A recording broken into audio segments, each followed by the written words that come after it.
nakapagpag ng gabi. Dito talaga yung nakapark? Ito talaga garahe nyo? Ay bakit? Sa bangketa? Wala ba kayong garahe? Sa susunod park nyo sa garahe, parang hindi kayo nakakabala rin. Saka hindi rin kayo nakakabala sa ibang gumagamit ng kalsada. Nasa third lane. Third lane ha? Third lane. Oo, doon sa may Pegasus, saka sa papasok pa kanan. So gusto, ang ibig mo ba sabihin, gusto mo, manghuli muna na lahat bago ka magpahuli? Hi everyone! Halos karamihan ng mga Pilipino ay bumibili ng sasakyan pero wala namang garahe. At ang iba namang driver ay hindi alam kung kailan dapat lumiko sa kalsada. Sa video na ito ay panoorin natin ang matalinong pagpapaliwanag ni Sir Gabriel Go sa mga Pilipino na walang garahe at ang kanilang ginagawang parkingan ay ang mismong kalsada. Panoorin natin ang video na ito. Umpisahan natin ang video dito sa isang sasakyan na matagal na daw nilang garahe ang kalsada kahit meron naman silang garahe sa bahay. Bagong gising pa lang po ako. So kagabi pa ito nakapark dito? Oo, pinagdyan na po ako nakakapagpag ng gabi. Dito talaga yung nakapark? Ito talaga garahe nyo? Ay bakit? Sa bangketa? Wala ba kayong garahe? Na po yung naging garahe na po namin. Ever since? So wala kayong garahe? Pero, ang ginagawa naman po namin, so umaga umalis po kami. Opo, pero bangketa eh. May garahe kayo? May garahe kayo? Pero naman ho. Oh, bakit di na lang ipasok? Yung kino-complain ng kalsada nyo, ultimo hanggang Malacanang na ang complain. 8888, Presidential Complaint Hotline. Pero may point naman yung complaint kasi bangketa nga. Ang sikip na ng kalsada nyo eh. Just two-way pa to.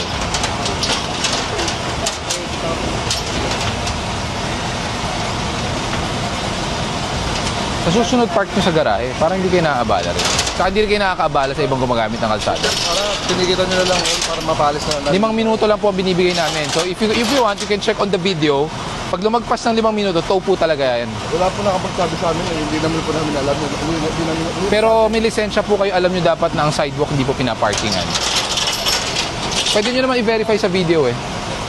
Saka hindi po ito tow yan pag less than 5 minutes. Tulad po nung isa, 2 minuto. Ngayon lang umakas sa amin ng tao namin sir. Ngayon lang ako nasabihan. Ayun lang. So siguro, pwede mo kausapin yung tao mo, bakit huli na. Pero balik pa rin tayo dun sa unang punto. May lisensya po kayo, hindi pwedeng parkingan ng bangketa. Videoan ba tayo nito? Baka... Documentation ng MMDA po yan. Blurred naman kayo just in case.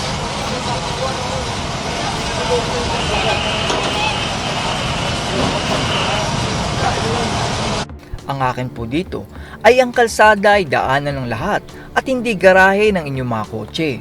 Yan po kasi nangyayari ngayon sa Pilipinas na basta tapat nila ay akala nilang kanila.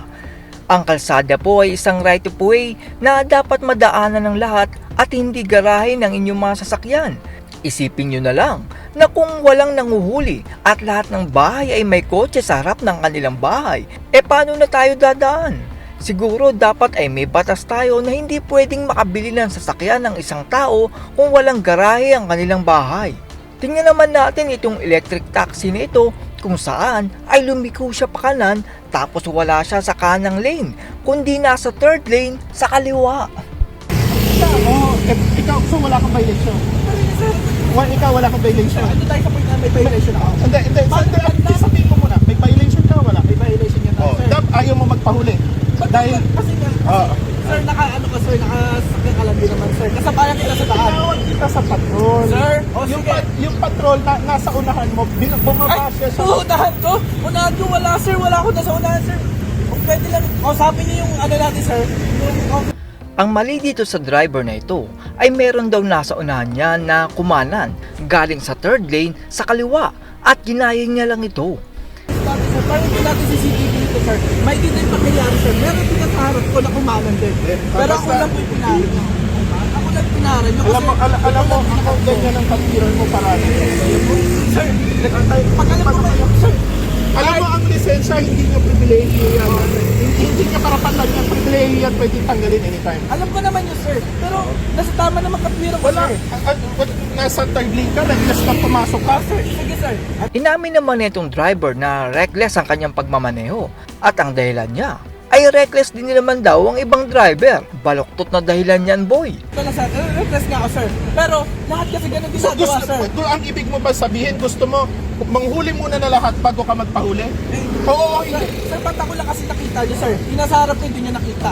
Di ba? Yung lahat ng Alam mo kung bakit sinabihan kita Toy, dumiretso ka. Huwag kang kakanan. Sir, Ano ginawa mo? Wait lang, sabi mo, wait lang. Pinagbigyan naman kita, sir. Pinagbigyan kita.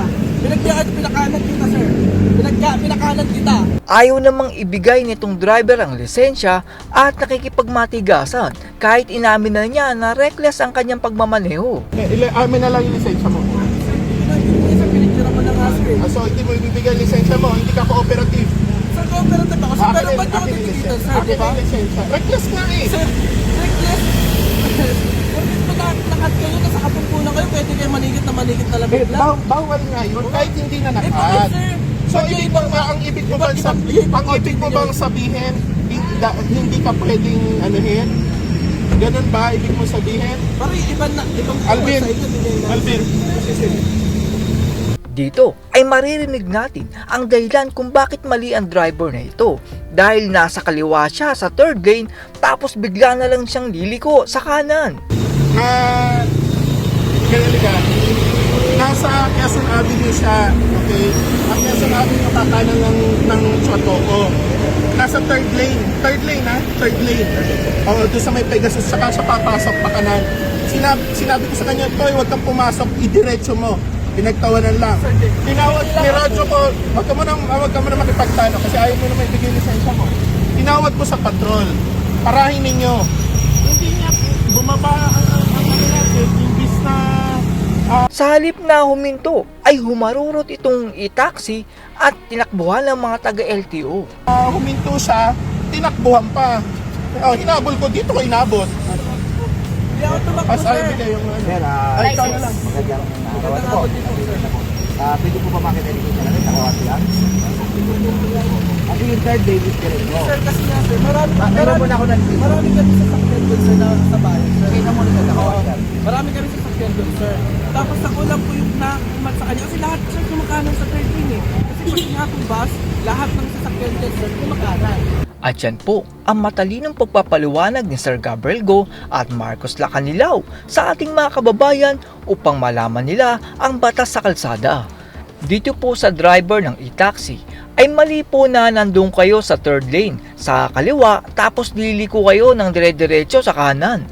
Kaya po matatawag na reckless driving ang ganoon ay pwede po kayong mabangga ng nasa gitna kung hindi po kayo makikita.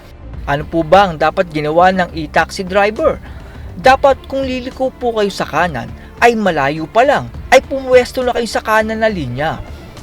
Hindi yung nasa third lane ka sa kaliwa tapos bigla kang liliko ng dire-diretso sa kanan. Napakadelikado po niyan.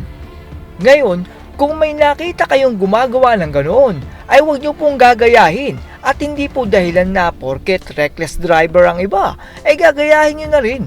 Yan kasi ang mali nitong driver na porket mali ang ginagawa ng iba ay gagayahin niya. Ang sasabihin, gawain din naman ng iba yun. Kaya po pag nagmamaneho po tayo ay meron mang nanguhuli or wala, ay piliin po natin ang tamang pagmamaneho. Dahil pag nasanay kayo sa mali, ay akalaan nyo na itong tama.